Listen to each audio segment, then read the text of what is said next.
The Secrets of Star Trek is brought to you by the StarQuest Production Network and is made possible by our many generous supporters. If you'd like to support the podcast, please visit sqpn.com/donate. You're listening to The Secrets of Star Trek, episode number 15. Captain to bridge. Spock here. Make it so. Surrender is not an option. Attention crew of the Enterprise, this is James Kirk. We are all explorers, driven to know what's over the horizon, what's beyond our own shores. We would have helped you get home if you had asked. That's who Starfleet is. Hi, I'm Don Bettinelli, and you're listening to The Secrets of Star Trek, where we discuss the hidden layers and deeper meanings found in all of the Star Trek TV series, movies, and more. And today we're discussing our overview of Star Trek the Animated Series. Yes, that short-lived, very brief TV series that followed after the original series. And joining me today on the panel are Jimmy Akin. Hi, Jimmy. Howdy, Dom. And Father Cory Sticha. Hi, Father Cory. How's it going? Great. So before we get into talking about Star Trek, just a quick little bit. I want to tell you folks about a little announcement about a new show that we've been doing a few weeks now called Jimmy Akin's Mysterious World. And as the title suggests, the host of that is our own Jimmy Akin. Jimmy, you want to tell us a little bit about what Mysterious World is about? Yeah, basically it's a podcast that focuses on the different mysteries in the world. It covers natural mysteries. It covers supernatural mysteries. If you think about the old show from the 1970s with Leonard Nimoy, In Search Of, it's kind of like that. It's also kind of like the old show with Robert Stack, Unsolved Mysteries. It focuses more, though, on, it will do some true crime, which is more what Unsolved Mysteries was about. But this one focuses more on other types of mysteries. They may be scientific, they may be paranormal. We're going to cover historical mysteries, ancient civilizations, all kinds of interesting stuff, because God is infinite, his mystery is infinite, and creation reflects a good bit of God's mystery. One of the things that's different about this show than other shows out there is, a lot of the podcasts that focus on mysterious things tend to take one of two approaches. Either they're done by people who are totally into these mysterious ideas and are very accepting of them and don't necessarily apply a lot of critical thinking, or they go to the other extreme and they're done by skeptics who just want to debunk everything. And neither one of those is the approach that we're taking. You're also on the show, Dom. And, I am. And what we're trying to do is take an open-minded, but nevertheless, an open-minded approach to these things, but nevertheless apply critical thinking skills. And we look at them, we look at the different mysteries, both from the perspective of faith and the perspective of reason. And in August, for example, on the show, we looked at ghosts and transhumanism, which is kind of an effort to replace humanity with the Borg, believe it or not, something like that.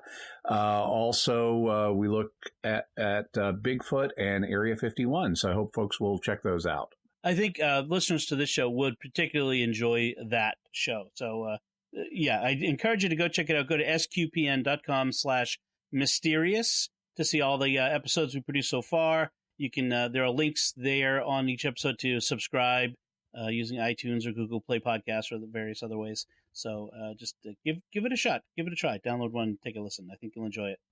All right. So back to our topic today, where just to kind of give people that refresher overview, we're restarting Secrets of Star Trek. We started that a couple weeks ago, and we talked about us just as being Trek fans, how we became Trek fans.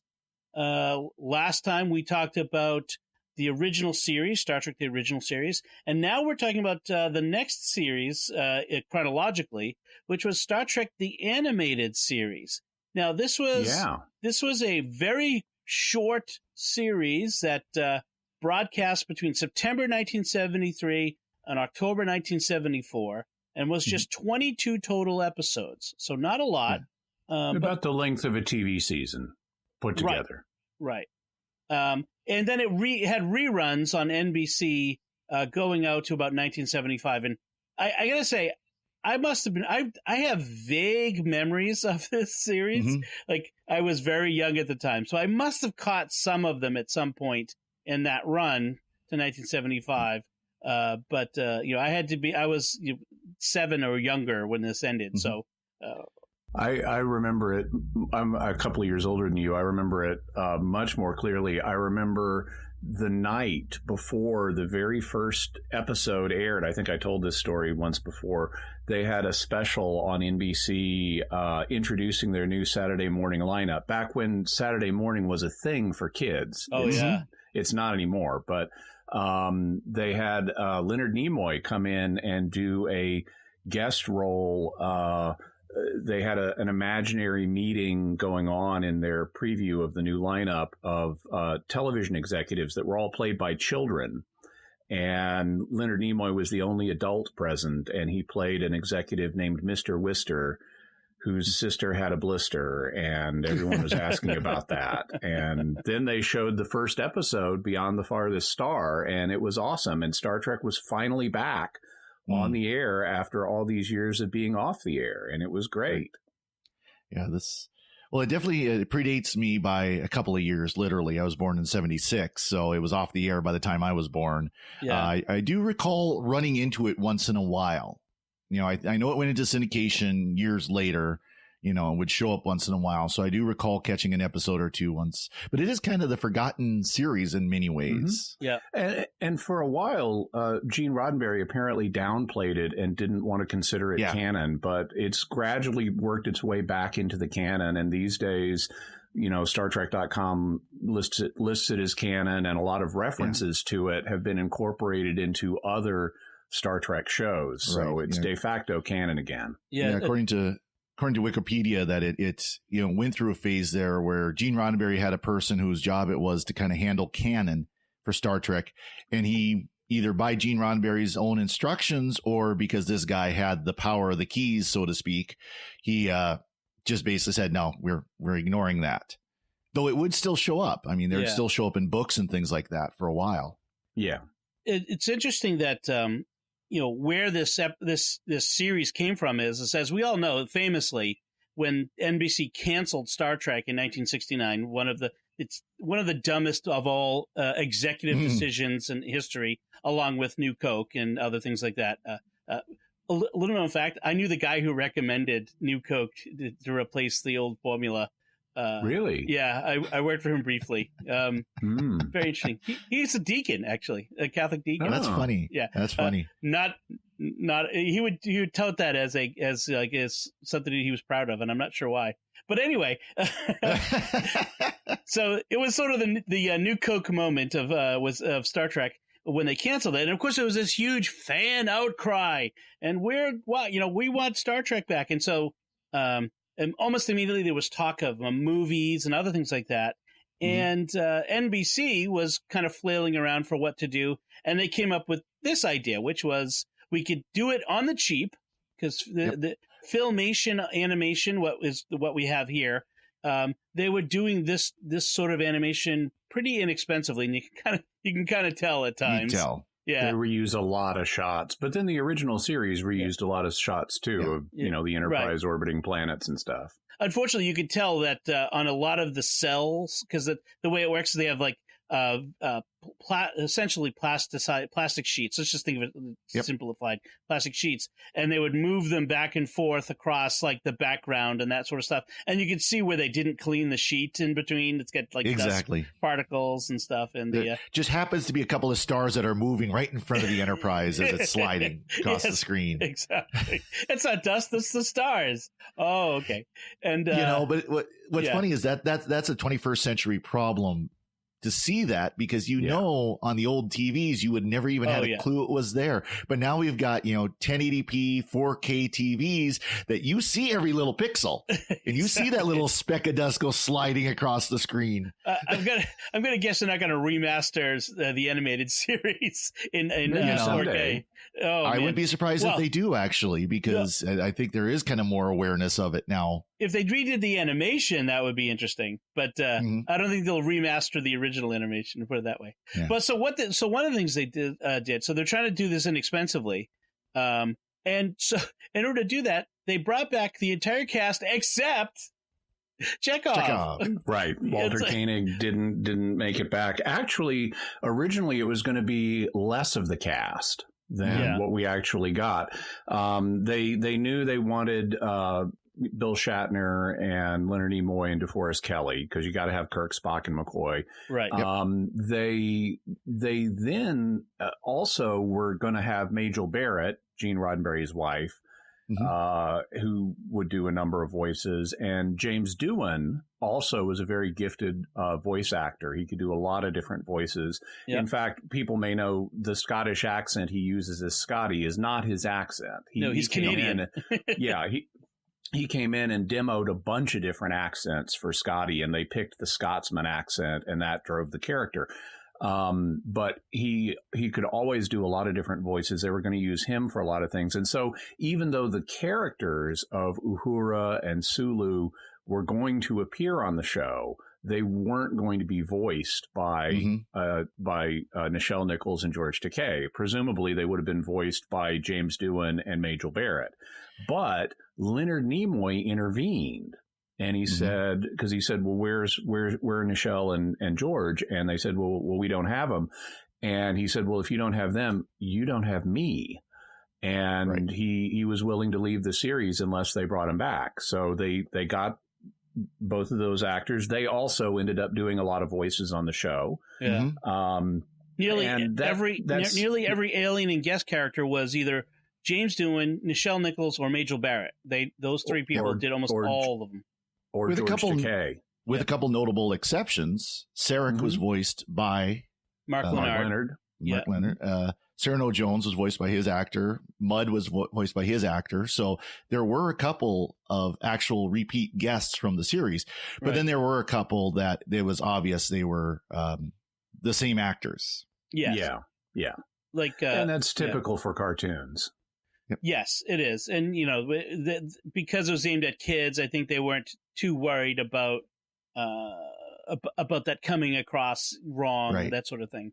By the way, even though and I don't know why they didn't include Walter Koenig as Chekhov, but even though he didn't make it on screen, he did have some participation in this series. He wrote an episode called The Infinite Vulcan, which got produced. And so he was a writer for the series. Yeah. And the interesting thing about this series that sort of sets it apart from the original series was because it was animated, they could do a lot of things in animation that you either didn't have the technology for or the budget for in live action. And so they had, notably, they added a couple crew members. So a new navigator named Eric's, who had 3 arms, including one coming out of the middle of his chest. And 3 legs. And he was orange. Yes. And then Maress, which was a feline. Yeah. She was a communications officer who would sometimes sub for Uhura. Yeah. And she was, as you say, feline. So she had kind of a mane and cat ears and was covered in fur and had a purring effect in her voice and stuff. And then they could do different kinds of starships and space battles. And like in the first episode called Beyond the Farthest Star, they kind of take advantage of that, where they encounter this alien spaceship that is truly massive, like it just dwarfs the Enterprise. And it's a space station more than a spaceship. I mean. Right. Yeah, it's so huge, but it's also not a single compact body like every other spaceship we see. Instead, it's made of these kind of organic pods that are connected by filaments, and it looks very different. And it would have been very hard to achieve anything like this in a model form. I was going to say, can you imagine trying to wire up that model so that they could shoot around it? Yeah. You know, because of course the models, they would hang them. Yeah, with this tiny little Enterprise going around it. Right. Exactly. Right. And that was the nice thing with this. And there were some, the behind the scenes, there were some notable people too. I mean, they didn't skimp out on the quality of the storytelling. I mean, because they continued to have people like Larry Niven, DC Fontana, David Gerrold, all continued to write episodes. Yes. DC Fontana, I think she was behind she did the she was originally the Yesteryear, script. Yeah, she did Yesteryear in the animated series. She was a script editor on the original series, and so she had a lot of experience doing Star Trek scripts. David Gerrold is the author of the famous Tribbles, the Trouble with Tribbles episode. Yes, and here we get a sequel to that called More Tribbles, More Troubles. Right. One of the things I was surprised at I mean, I already knew this, but I was surprised yesterday. I was just doing kind of a count or survey, and there's just a huge number of follow-ups to the original series in this, where we revisit things and people we've already seen. We've already mentioned like Sarek and Harry Mudd and Cyrano Jones. Each one of them comes back. But then there are other things. They go back to the Shore Leave planet in one episode. There are even minor references. If you look at the very last, well, actually, it's not the very last, but there's an episode where they go back to the Beta Niobe system. And actually, it is the last episode. It's called the Counterclock Incident. And it features the first captain of the Enterprise, Commodore Robert April. And in that, they go to the Beta Niobe system, which was in the original series episode, All Our Yesterdays.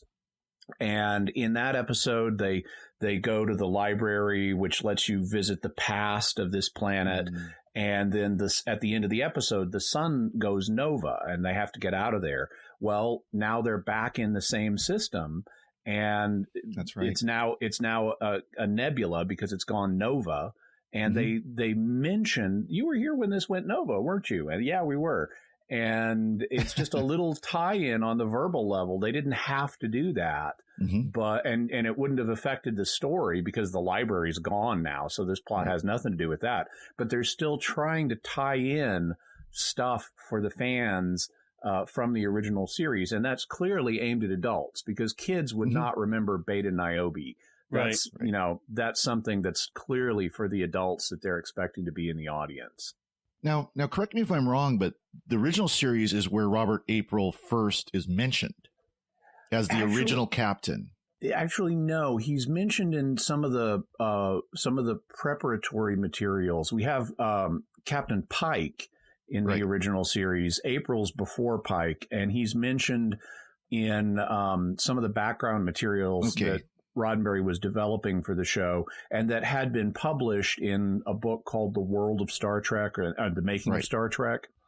And, but if you want to say, what's on screen is canon, that's the first time he's mentioned on screen. Right. That's part of that whole, the animated series becoming canon this is one of those elements. Like Robert April is later mentioned in various shows as a prior captain of the Enterprise, and that's I think like in plaques and in like screens shots and that sort of thing, ocudigrams they called them. And of course now with Discovery second season coming out, he's going to play a role. Was it Pike is Pike? I'm sorry, Pike. That's right. Yeah, Pike is captain. But then I'm sorry, I forgot it was Pike. Yeah, but things My like the Spock's home town on Vulcan is Shakar, which is not the same as the guy from the Prime Minister of Jakar Narn on Babylon 5. No, I was thinking Shakar was Deep Space Nine. Yeah, Kira's old boyfriend on Deep Space Nine. But no, this is a town. Well, I mean, it's a big galaxy. You're going to have repeating phonemes all over the place. Anyway, but which that was the one animated episode I did remember from when I was a kid was Yesteryear, which featured the Guardian of Forever, which was the famous one from the City on the Edge of Forever. City on the Edge of Forever, and where Spock gets erased from time and has to go back and put himself back in time. And I did remember that as a kid, and it was very thrilling. I mean, it was very. You get to see Vulcan. This was until Star Trek Enterprise, the series. This was our first and only visit to Vulcan. Nope, Amok Time. You're right. You're right. Well, okay. Got to see more of Vulcan. Me there. Got to see a lot more of Vulcan. Yes, you did. And it was our first and only return to Vulcan. Right. Right. Put it that way. And it also revisits Spock's childhood. So we get to see Spock as a child. We get to see key events growing up. We learn more about Vulcan culture, and it's really cool. This was an episode, as we mentioned, by DC Fontana, and it was so influential that even when the series as a whole was being treated as non-canon, authors of TV shows would still go back and reference things in this episode. Because it was just so good and so influential.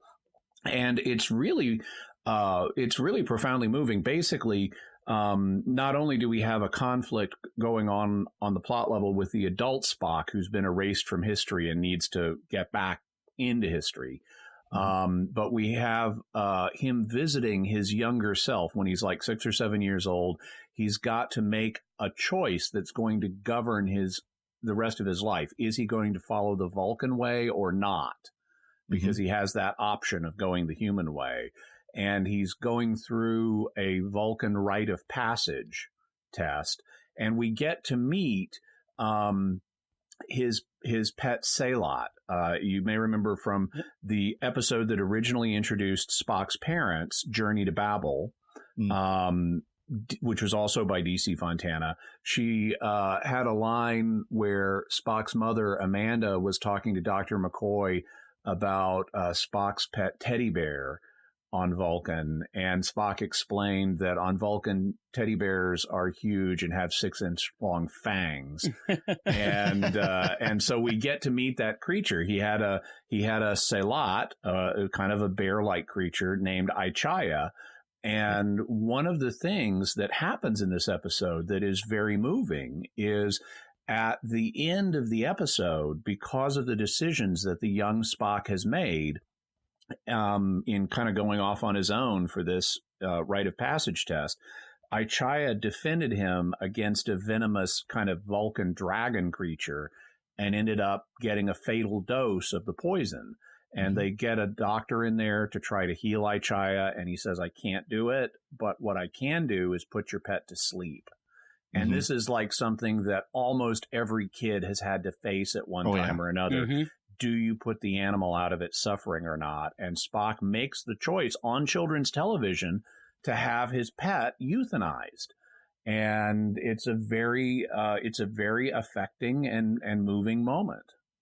Well, not just you get that, but you also get the adult Spock when the child is off. Well, as the child is off getting the healer, the adult Spock, you can tell the affection that he still has for his pet. You know, I'm sorry, my friend, you were not supposed to be involved in this, you know, and you can see the emotion there. Yeah. And that's what's so interesting just in the few episodes. And unfortunately, I don't think either Dom or I got through the entire series, but we watched quite a few good selection from Jimmy, and we'll talk about that probably. Oh, we will in the future, by the way.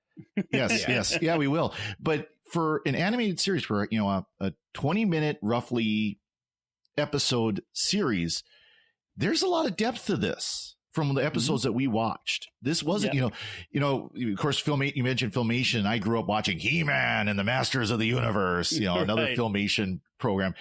There's not a lot of depth there. No. This did. Yeah. Yeah, they were really consciously trying to make this as a legitimate sequel to Star Trek at the time. They said, the writers said, you know, we want to make this, we want these scripts to be of the quality that they would have worked if we did them in the live action series. You know, we want them on that level. And it's interesting that they're able to do so much with just 20 minutes. One of the reasons that they're able to do so much with just 20 minutes is because this is for Saturday morning television, and so we don't have Kirk hopping into bed with every alien woman he meets. Right. So there are just like none of the Kirk romances, and that lets them focus on the main plot. That saves like 20 minutes every episode. Yeah, that's exactly it. Well, and it's not just Star Trek fans who think that this is a quality TV series. I mean, this actually won an Emmy for Best Children's Series in 74-75. I mean, it was the first Star Trek series to win an Emmy, which is kind of remarkable given everything. And it's my belief that were it not for the animated series, we may not have gotten the movies. I feel like the animated series kind of kept things going. It kept the engine of Star Trek running a bit, in 1975, and from there. Between that and the success of Star Wars to making science fiction acceptable in Hollywood, those two things, I feel like they kept it possible to really take Star Trek and bring it to the movies. And that would make sense because, of course, this ended in 74. The original movie came out in 79. That's only 5 years. In movie time, that's not a long time at all. Right. Yeah. In the time span, like after this ended, it wasn't very long after this where they really started actively, Gene Roddenberry and others started actively working on getting a movie made. I mean, this was, right. It took years. I mean, you could see them. You could almost see that as this series is going on. It's like, look here, we've got this animated series and people are watching it. Right. We can go better. And syndication and the conventions, the fan cons and all that sort of stuff. Then Star Wars comes along and people go bonkers over Star Wars. And then you get Battlestar Galactica and you get all this other sci-fi. And so someone said at the time, and we can get more into this franchise. Yeah. We'll get more into this when we talk about Star Trek: The Motion Picture, I think. But the history of how we got to the motion picture, because there were a couple of false starts along the way. There was an attempt to do a live action series instead of a movie. But yeah, I mean, but the thought here is without this animated series, we might not have had more Star Trek. To put it that way, right. And it kept the actors involved and engaged. It did, although because of the way cartoons are produced, or certainly were produced, it was a little different for them. This is something Nimoy talked about afterwards. Is he was okay doing the cartoon series, but it didn't have the same sense of on-set camaraderie because they weren't on set together. No. They would go, he would be somewhere in America touring and go into a sound studio at maybe a record company or a radio station or something, record his lines, and they'd mail them in. Yeah. Right. There was a story I read where William Shatner was actually touring with a play. And when the time would come for him to record, he'd go in whatever city he was, like you said, whatever city it was and do it, record. And you can hear that because I noticed that, watching 3 or 4 episodes back to back, his recording quality was different from episode to episode. Yeah. I think I've heard he even used a cassette recorder at times. Yeah, exactly. Yeah, actually, I think there was one episode, it sounded like he was talking to a good old fashioned, dictaphone type cassette recorder. Yeah.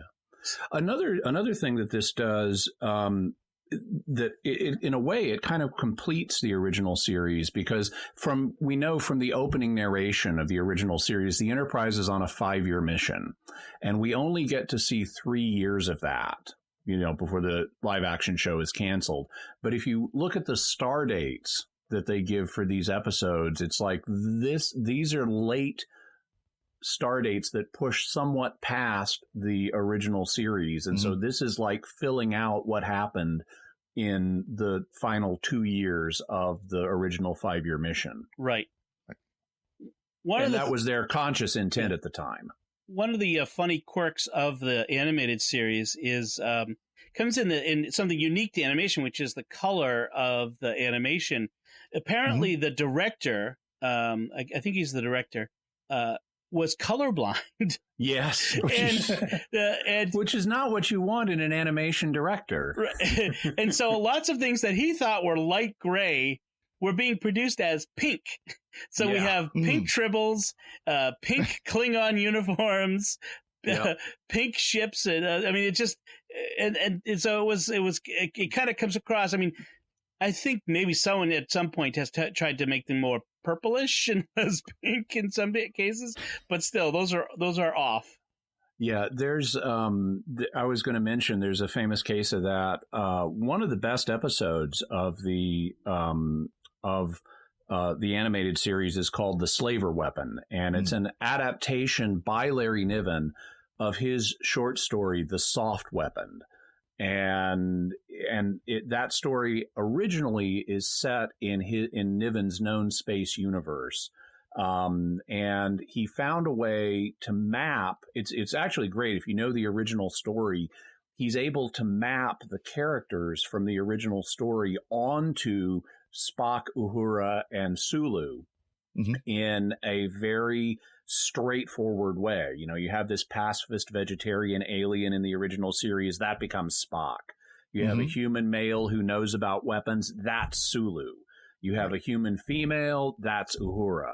And so we get this episode focusing just on them. I mean, Kirk is nowhere in this. It's just those three characters from the Enterprise encountering a group of cat-like aliens called the Kzinti, who are from Niven's known space universe. Well, you watch the episode, and even though the Kzinti look okay, they're in pink spacesuits flying a pink spaceship. Yeah. And this is because of the director's color blindness. He thought all that was gray. You know, speaking of Kirk not being in it, but Spock is, Leonard Nimoy is the only actor, the voice actor, who's in every single episode. That's what they said. I was reading about, is that he's in every episode, which is interesting. Something else that you kind of talking about things that they could do. One of the things they did was they were able to put the characters into more dangerous atmospheres and weirder places in outer space, even by putting them in like these force field out. Yeah, the force field belts. Because in the original, when they wanted to put them into outer space, into dangerous environments, they had to put them in these bulky space suits. And those, I'm sure, were both expensive and difficult to shoot in. And hot. Right. And so, but to do the force belts or the force field belts, they would have had to do that like an effect to show that they're wearing something around them. And that would have been complicated in special effects at the time. Right. In fact, the force field belts were originally proposed, I forget her name, but they were originally proposed by the author of the Tholian Web. Because her idea was to do a ghost story in space where you have, originally it was going to be Mr. Spock, but he had been in danger in a recent episode, so they switched it to Kirk, where you have this officer fading in and out in a ghostly fashion, and she was going to have him in a force field belt, but they were afraid about how that special effect would work. They were afraid, well, if we establish force field belts now, we're going to have to use them in the future. And it's going to create plot complications for us in the future. So let's stick with a spacesuit, which she thought kind of diminished the whole ghostly haunting effect that you would have had without the spacesuit.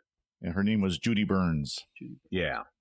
So a couple other technologies that were kind of pioneered here. Did you have something you wanted to add, Jimmy, first? Or? Well, I was going to mention another environment that they got to use here that they could never have done on the TV show is an underwater environment. Okay.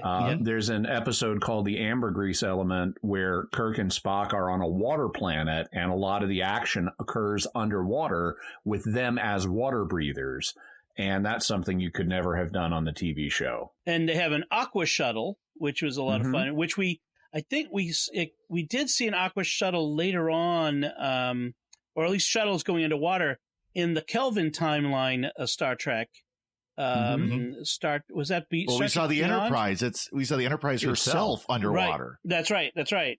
So so some of this stuff shows up later, and we also had the first holodeck. They had a recreation room in which you could create a holographic environment. In it, and that was for the first time on the animated series. So Yeah, they had people running around in a woodland environment on this holodeck, and they pinched the animation for that woodland environment from Lassie's Rescue Rangers. Run past Timmy. I know that was an idea for the original series that never came to fruition, was to have this holodeck. So it was something. Again, it's another thing that was already thought of. It was already kind of a part of the behind the scenes canon, but never actually got established until the original or the animated series. Right. So, anything else you want to say about the animated series? The one thing I do want to mention is that you can watch it on either Netflix or Amazon. It's on both. Yep. So. Yeah. It's on Amazon Prime, in fact. So if you've got a Prime membership, you can watch it all for free. Right. And, well, Jimmy, you had sent us a list of episodes, and you mentioned a couple of them. Why don't you go through that list so people know, for the ones that would be great to hit to see? Well, so Yesteryear is a really good one. It's the one about Spock's childhood. Also, I really like More Tribbles, More Troubles, which allows us, in addition to seeing, in addition to getting to see the Tribbles again, we also get to see their natural predator. Because, they establish in the show that Tribbles have this explosive birth rate. So in their own environment, there must be something keeping them in check. And we get to see what that is. It's a Tribble predator called a glommer. And it looks kind of like a jellyfish, but it comes along and sits on the Tribble and eats it. And so that's cool. The premiere episode, Beyond the Farthest Star, is really good. We get to see the alien ship we mentioned. The Slaver Weapon is really good. That's the Larry Niven story. There's also an episode that I really like called The Time Trap, which is kind of a Bermuda Triangle in space episode. That's really nice. And then also it's neat to see the counterclock incident with Commodore Robert April, although I have to say the plot in that one is actually pretty goofy. But then there were a lot of goofy episodes in the original series too. Right. Yeah, it is remarkable the quality of the storytelling. I mean, like you said, there are a number of kind of goofy elements, but there's quite a few good stories here. And in fact, in the novelizations, some novelists have took up some of these stories and sort of expanded them. Like, for example, Yesteryear became an important element in a trilogy called The Crucible, a trilogy of books called The Crucible about Spock. Expanding on the Vulcan culture and that sort of stuff. So, there's some good stuff here. It's really worth your time, I think. By the way, we might want to mention that just like the original series had tie-in books, adaptations of the original episodes written by James Blish, so did the animated series. Only this time the tie-in books were written by Alan Dean Foster. So they're novelizations of the episodes that we see on screen. And they're very detailed, and to the point where some of the later novels, they're called the Star Trek logs. And so it's like log 1, log 2, log 3, and so forth. Some of the later log books are actually just a single 20-minute episode that Blish or that Foster has expanded out to novel length by adding in all kinds of new subplots and additional story ideas. And they were extremely popular in fandom at the time. As early Star Trek novels. And I remember reading one of them while I was on summer vacation as a kid and finding my first typo in a published book. Now I can't avoid typos as someone in the publishing industry. I see them all the time. Yeah. But I remember finding my first typo where Mr. Spock was referred to as Mr. Flock. So, and you could get them online, actually. You can find them, like Amazon has them used. You can get a used copy of Star Trek Log 1 for, including shipping, $5, So that's pretty good for these old books, especially old Star Trek books. So at some point we're going to talk about the tie-in media, the books and the comics and whatever. And, some of this stuff's going to be hard to find, unfortunately. Yeah. I'm still. I'll be honest. I still read like the new books that come out. Nice. Star Trek books have been a long time thing for me. All the way back to like Diane Duane. Her books were amazing. But that's a whole nother episode of. That'll be another episode. I'm just looking forward to talking about the records. Maybe the recordings of the various authors, the various actors. I mean. No.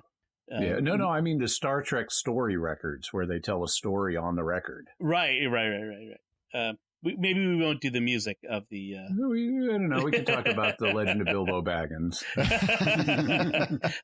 And Bill Shatner sings the Beatles. Maybe not. Or highly illogical. So I guess we can wrap this up here. This is I think we had a good discussion on this. So. To the listener, what do you think of the Star Trek the Animated Series? Did you know of it before we talked about it? Had you ever seen it before? What do you think? Let us know, and we're going to be talking about these episodes in more detail in the future. So you can even tell us which ones you liked more than others and that sort of thing. So let us know by going to sqpn.com/Trek or the SQPN Facebook page. Find this episode there and leave a comment underneath it. We have great listeners who you guys all are always commenting on stuff, and we have great discussions online, which we really enjoy. You can also send us some feedback via email to trek@sqpn.com. That way we can read it on the future podcast. If you record it as a voicemail or a voice memo and mail that audio file to us, we'll play that on a future podcast. So we want to make this an interactive experience for between us and the audience.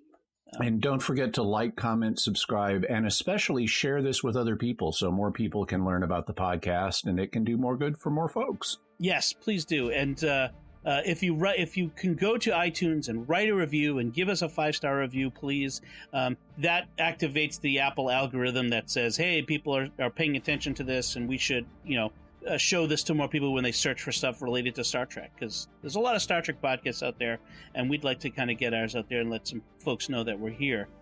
So that said, you can find links to our personal social media and websites on our show notes at sqpn.com, and we'll be back next time when we'll be discussing Star Trek The Next Generation. We'll be giving our overview of that. Until then, Father Cory Sticha, thank you for joining me and sharing the secrets of Star Trek. Yeah, glad to be here, and thanks, Dom. Jimmy Akin, thank you as well. My pleasure, Dom. Once again, I'm Dom Bettinelli. Thank you for listening to Secrets of Star Trek.